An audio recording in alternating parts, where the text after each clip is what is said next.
our top 3 cruise ships.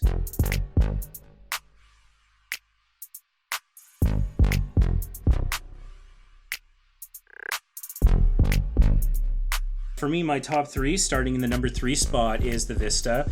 It's a bit of a cop-out because it's Vista Class. It's it's currently the newest class until the Mardi Gras comes online. And so it is one of the largest ships. I do really enjoy the Vista. Because of its size, it allows for so many specialty options. The specialty restaurants and stuff like that are wonderful. The Havana area is fantastic. And so I do like that for the Vista. If you're in a Havana cabin, there's a couple additional hot tubs and sort of a relaxation area at the back of the ship, the aft, which is really quite nice. And so that's a big part of what I like about the Vista. I mean, just the size makes so many things possible. The number 2 ship that I would say on my top 3 is the Panorama. The Panorama is just a little bit better than the Vista. Again, it's the newest class, so yeah, maybe I'm not being creative there. And you'll get at me in the comments if you disagree. The Panorama is slightly newer and slightly larger than the Vista. That's not necessarily why I'm choosing it, though. Why I'm choosing it is a very important factor. Something you can only get on the Panorama, and that's Hawaiian pizza. I was so disappointed in February when I went to the pizzeria on the Vista and they didn't have it. The Panorama has other things too, like they have the indoor trampoline park area that I actually didn't try when I was on it, but I would very much like to. Yeah, you have to book it in advance, and so I wasn't that well planned. And so the next time I go on the Panorama, and I will go on the Panorama again one day, mark my words, write it down. And so hopefully I'll remember to try that then. So they do have that additional thing. They've also got the Prox cards, which I enjoy, and things like that, which is nice. And so I really do, I like the Panorama, number 2. Number 1 is the Carnival Breeze. Now, that might be the unexpected answer. You might have been thinking I would say the other Vista class ship. And the Breeze for a while was the flagship of the fleet. It was the last of the Dream class, so it's a little bigger than your average Dream class. But what I love about the Dream class is Deck 5 Promenade. They've got so many things there, and it splits up the crowds from Lido, so the people aren't congregated. Now, you get a little bit of that on the Spirit class as well, like the Legend, because they use Deck 2 a lot. But for me, the Dream class is lovely because on Deck 5, they've got like 8 hot tubs that are slightly hanging over the side of the ship. Now, that hanging over the side of the ship thing, when you're in them, you don't really feel it. No, it's not like it's got a glass bottom. It just is a slight protrusion out the side of the ship. So I don't want to oversell that. 3 feet at most. Yeah, like that's not that. And so the fact that it's kind of partially outside the deck of the ship, when you're on the ship, you don't care. What's just amazing is there are 8 hot tubs on an infrequently occupied deck. So getting an entire hot tub to just your group is relatively easy. Or, at the very least, you can share it with a small number of people. And it's a great way to just have a conversation, meet people, and have a nice time. And so for me, that is really huge. And Breeze was my second ever cruise, and it was my first Dream class. And so I love the Lido deck area. Tons of space for deck parties, which is great. If you like your Cupid Shuffle and the Cha-Cha Slide, if you're into that stuff at all, the amount of space that they have on the Dream class, and the Breeze in particular, is absolutely fantastic for that. That is my number 1 favorite cruise ship as of 2020. The Carnival Breeze. Well, I know for sure my favorite is the Miracle. I just felt the most comfortable on that particular ship. And it's not because of the sloths. We took the Miracle to go see the sloths. It doesn't hurt. But I could have been on any ship and gone to see the sloths. That's right. That ship was probably the most comfortable. And then I would probably also say the Panorama was also a really, really nice ship. It's nice and shiny and new. So you know what? Honestly, I think Panorama probably, if I'm being honest, kind of gets honorable mention.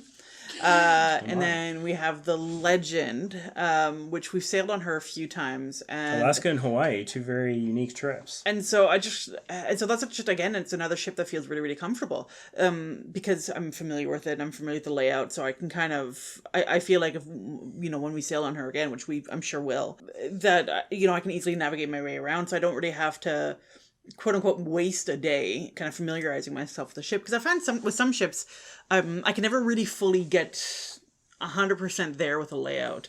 Like I found like the Sunshine. Yeah, the Sunshine class is what I was just thinking of when you said that. And the Conquest class. I feel like I'm constantly learning it. I get it figured out like on the last day of the cruise. Yeah, so I don't I'm not super in love with that as a result. Yeah, I like that with the Legend I'm quite comfortable and familiar with the layout, and also the Imagination. You and I went on our cruise together on that one, and R.I.P. Imagination. And it's just a cute little ship, and again, it comes down to comfort. It just immediately, just a ship that you can kind of just relax. You don't really have to spend so much time familiarizing with yourself with the place. You're kind of like, all right, this is where it is, and all right, gotcha. And then you can move on with your life. Well, in defense of fantasy class ships, because the Imagination is fantasy class, and they do have their appeal, absolutely. They don't often make people's top 3 lists, I think. But in defense of the fantasy class, I had a conversation with a waiter once at MDR. It was one of the cruises I was on with Mike, and the waiter recognized me from a previous cruise that he'd sailed with me. That was a crazy moment. He's like, I remember you from this other ship, and I'm like, oh my god, that's insane. I don't know how, is it ginkgo or what, that they do memory exercises, how these guys have this amazing memory. But anyways, I got to talking to this waiter who recognized me, and so I was asking, because he recognized me from another ship, I think the Breeze or something, like a larger ship, and I asked him, what do you prefer to serve on? What kind of ship do you want to serve on? And he says he loves the fantasy class. And I said, why? He says, because when a guest makes a special request, I can get to anywhere in this ship and back in like 5 minutes. So if they want something from the other end of the ship, from Lido, they want something you can't get here. If I got to go run and get them something from Lido, I can do that quickly. And so I can serve more of those special requests. And I get to work faster. Yeah. And he says, but on those bigger ships, I find myself having to say no. Yeah. A little bit more, because it would take too long, and I've got other people that I'm supposed to be looking after. And so he said that, and in my experience, it's not a rule, but just my unique experience, for the most part, I find that the food on the fantasy class is often of a slightly better quality. Yeah. At MDR, I find the brisket, the steak, tends to be a little better. Yeah. And so I think that what they lack in space, they make up for in willingness to serve and food quality and heart. Mm-hmm. And in defense of the Sunshine, their kitchen was awesome. Like the MDR steaks were the best at the Sunshine. They were really good. So, and I thought I was getting filet mignon when I was like every single time. I was like, oh well, if this, because I want to say not a big fan of the filet mignon cut. I find it's a little overrated. But I'm basic, yeah. But we were getting these cuts of this flat iron cut of steak that really should it's just an inside round, and it's so juicy and it's so tender and it's so thick that you think it's a filet or baseball cut. So yeah, you think you're getting a baseball cut, you think you're getting a filet, but it's really just an inside round, and it's just cut really, really well, and it's prepared fantastically. And so I was like, well, if this is what a filet is supposed to be, then I get why people are kind of crazy nuts over fillets. So yeah, the Sunshine definitely outshone a lot of the restaurants when it came to the MDR. Because I don't remember being disappointed in like anything they served food wise. Specifically in the MDR, I can't really remember much about Lido. Yeah. Number 2, probably be Legend. Okay. Yeah. It's very close. The thing is, the only thing that's really beating it is the fact that Panorama just has more stuff. Yeah, it's hard. It's hard to argue with that. It really is. It's really hard to argue against the Panorama, even though definitely before that, the Legend was my favorite ship, because you had a birthday on it. Yeah, I had a birthday on it. And I think the Panorama is a more teenager-friendly ship, absolutely, because of the IMAX and the indoor trampoline park and the sky stuff, and there's also this fitness center. That's the fitness center. The fitness center on the Vista class is nice. The outdoor thing you can do up on the by the track. Those I enjoy that. Yeah. And so I think there's just more things for teenagers to enjoy on the Vista class.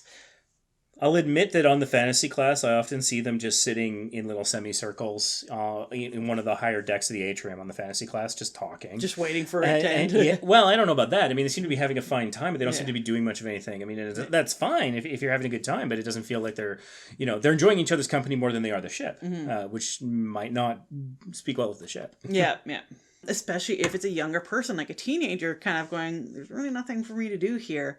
However, conversely, though, if you were to go on a Vista class and then you're just like, wow, like there's all the things you can do here. Like this is so great for family because the Huge adults wow can go factor. here and the kids can go here and the teens can go here and the singles can go here and the gamblers, like, and everyone has somewhere they can go on the Panorama and on the Dream class. Like there actually is something for everyone, literally even for babies. And so Well, I think under 2 under gets a 2, little yeah, dicey. no, under 2, yeah. And so even for toddlers. Yeah. But 2 and older. but it's so I really like that about the 2 older classes. So I understand why Julian is also choosing Panorama because and especially now that he's getting a little bit older, like there's gonna be so much, because he just turned of an age that now that he's on the ship, he has so much freedom, because there are certain things that have age limitations that they just no longer apply now. So that's gonna be fantastic for him. I'm really looking forward to his next cruise as a result. Yeah, I think we're all very much looking forward to our next cruise. I imagine you are as well if you've ever been before, dear listener.